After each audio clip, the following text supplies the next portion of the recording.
The movie starts with a guy running down the street as the police is chasing after him.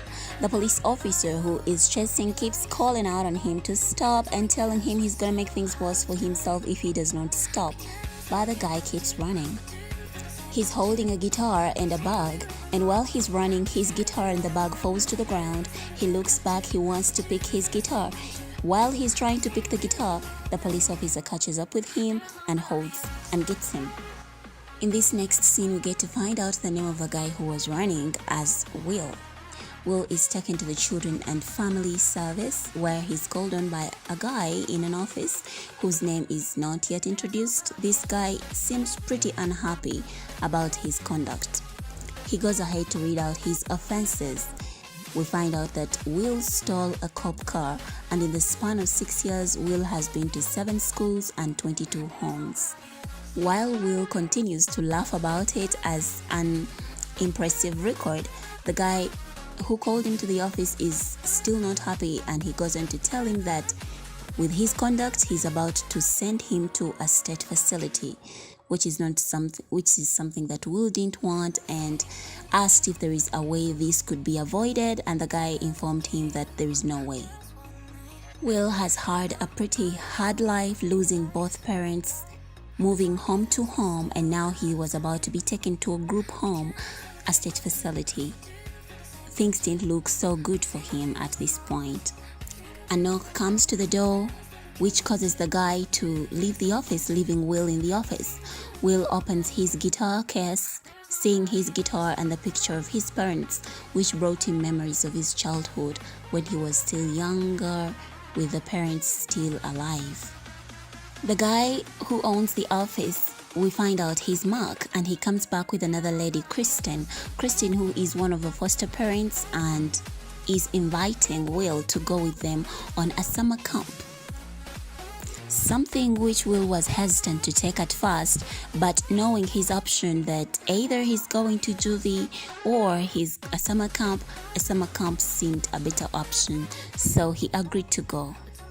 George, Christina's son, was very excited that now they have a chance to win in the competitions because they'll be having Will.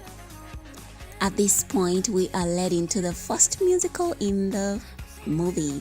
This musical is started by Will, joined by Christine and the rest of the students who are going on the summer camp. So as they make their way to the summer camp, they continue to sing the musical. When they reach the campsite, Will lands his eyes on Avery and he could not look away. We start to get to meet the rest of the children or the teenagers at the camp. While Will is trying to introduce himself to Avery, there comes another guy who we get to know later as the leader of the group, Apostle. He tries to impress with his musical ability and talent, assuring them how they are going to lose this time at the camp. George joins them, and when George comes in, before George could introduce him and let them know who Will is, Will goes ahead to lie to them that he's actually George's cousin, and they are cousins. Something which George was a little bit hesitant to agree with since he didn't want to lie, but he kind of let it slide. We rushed on to explain that, I'm visiting from Philly this summer. We are family, we are cousins with George. Introductions made, music continues, kids singing along and dancing, and Will realizes this is a church camp. He tells George, why didn't you tell me? I didn't realize this is a church camp. When the administrator of the camp got Will's file from Kristen, he found out that actually Will tried to sell his high school on Craigslist, and Kristen offered the information that he actually got 3 offers.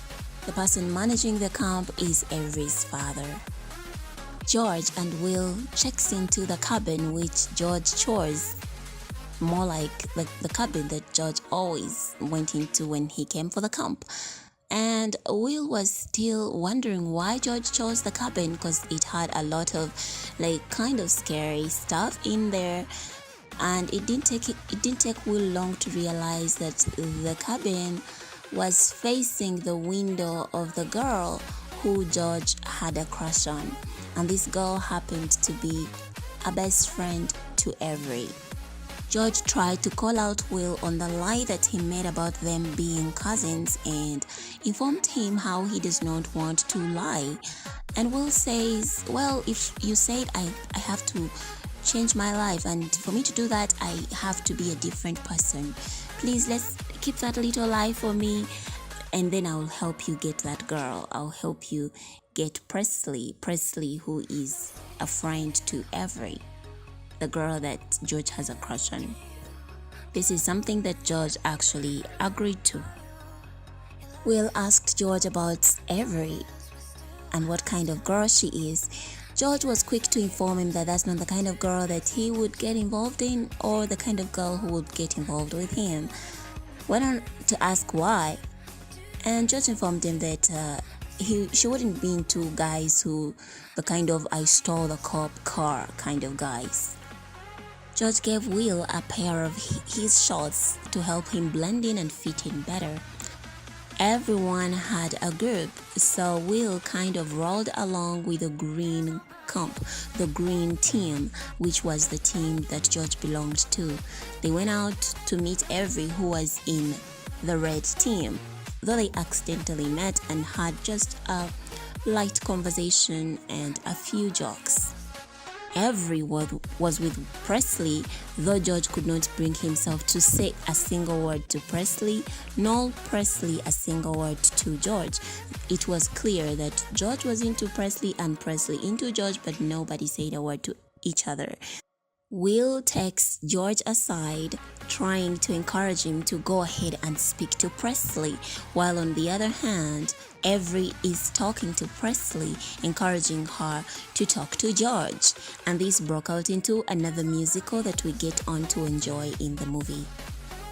George admits to Will that he actually tried to talk to Presley last year, but could not, ended up writing a letter every single day for a whole year to Presley, but never really got to send the letters to Presley.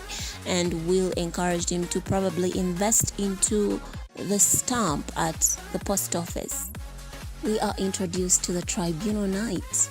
At the tribunal night, all the kids gathered for the night, and the newbies were given tribes which they were supposed to be doing competitions in, doing life in, and Will was placed in the Eddies, or you could say the green tribe, where George belonged, which is something that George actually also worked upon behind the scenes.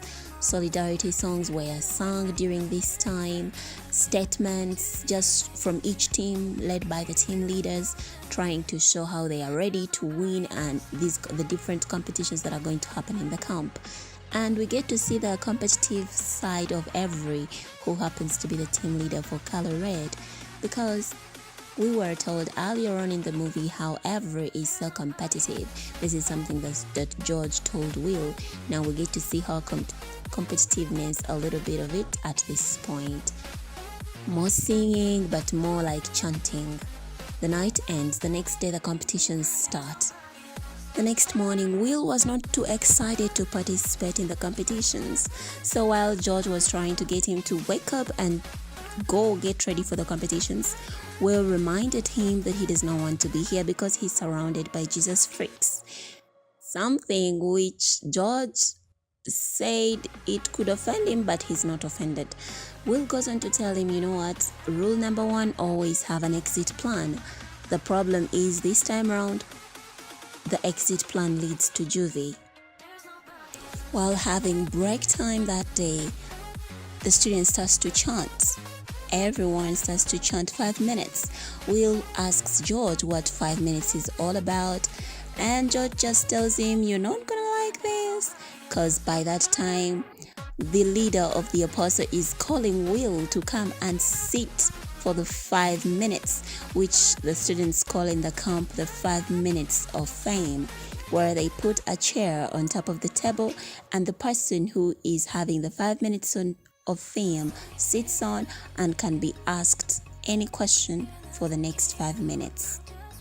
Will was called to the seat while the chanting continued for 5 minutes, and all the students excited, and the question and firing began. But the questions that were fired to Will answered them so well that the leader of the apostle thought that it would get him embarrassed, but it just got him more fame. And he gained lots and lots of support from the students who came to love him even more after knowing about him. While we were done with the 5 minutes of fame, Will was called upon by the leader of the camp, who is Avery's father, and just warned him not to put the camp on Craigslist. A few minutes later, the rest of the kids come out. Avery goes on to tell Will that he was good with the 5 minutes of fame, but it's about to get real with the competitions. And she goes on to say, well, I'll see you at the blob. And Will goes on to say, without even knowing what blob is, continues to say, oh yeah, I'll see you. I also love blob. George asks Will, are you sure? Well, yeah, in fact, where I came from, the kids called me blobastic. And when George took Will to practice blob, Will realized it is not something that he wants, or it's not something that he even knows how to do. It was something he said because he just wanted to impress Avery, but now he had to actually learn to do the game and literally do the actual game. We are graced with another musical during this moment. During one of the games, Presley gets hit by 3 balls from Team Apostle. George tries to save Presley from having the hit from the balls, but failed. The balls went ahead and hit Presley. In our next scene, we see Presley trying to put some ice on the bruised place where she got hit. We see Amy Grant featuring in at this point, handling the ice to Presley. Will and George comes in trying to go and check on Presley, but George could not go in to face Presley. When Presley saw that George was somewhere in the corner, she also began to hide away. Avery encouraged her to just talk to him. He's just coming to say hello. But also George could not bring himself to talk to Presley. These two, they were really playing that game of being attracted to each other but not able to face each other and talk. So they still didn't talk at this point. At this point, we are graced by the song Baby Baby, which was sung in the movie by George at this point, only that it was in his dream, but we actually got to see the actual song. The original Baby Baby is by Amy Grant. In the next game, which was more like a fighting kind of game, Avery and Will got to cooperate while in the battlefield, and they worked together and won Team Apostle. When Team Apostle was down, Avery shot Will, giving the win to Avery's team, Angels, which was color red. Later on in the movie, there was like a bonfire where everyone went around sharing something inspirational and something encouraging. When Avery's turn came, she shared and she started the song Awesome God, which was mashed up with God Only Knows.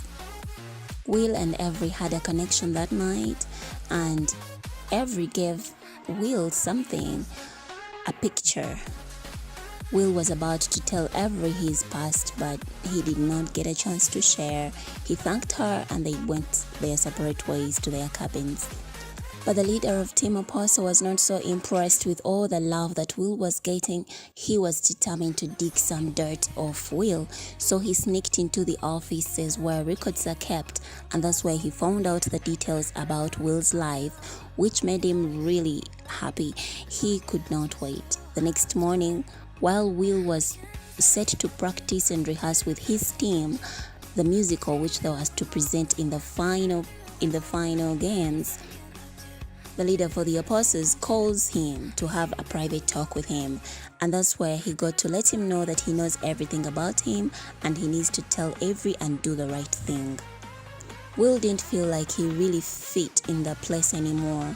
He went back into his cabin and packed all his bags and decided to walk away. George tries to look for Will but could not find him.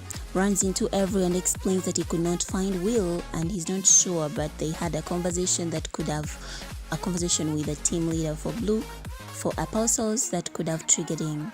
So Avery joined the search.